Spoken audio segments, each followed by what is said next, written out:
इस्लामाबाद की district and session court ने बानी पीटीआई और उनकी अहलिया बुशरा बीबी की इद्दत नकाह केस में अपील्स पर समाअत कल तक के लिए मुलतवी कर दी। बुशरा बीबी के वकील उस्मान रियाज अदालत के रूबरू पेश हुए।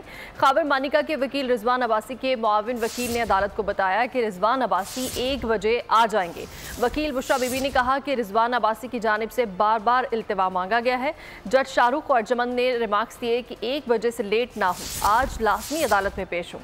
गुज़श्ता ऑर्डर में लिखा है कि अगर रिजवान अब्बासी पेश नहीं होते तो सज़ा मौतली की दरख्वास्त पर फैसला करूंगा। वक्फे के बाद खाबर मानिका के वकील रिजवान अब्बासी पेश हो गए और कहा कि मखसूस अरसे में ही फ्रॉड शादी की शिकायत दायर करने पर कोई कानून नहीं। मोहम्मद हनीफ नामी शख्स ने इससे कबल इद्दत में निकाह की शिकायत दायर की, जो अदालत ने दायरा इख्तियार की बुनियाद पर खारिज कर दी थी। कल सुबह 9 बजे सलमान अकरम राजा एडवोकेट अपने दलाइल देंगे। सब्सक्राइब करें और बेल दबाएं ताकि कोई खबर रह न जाए।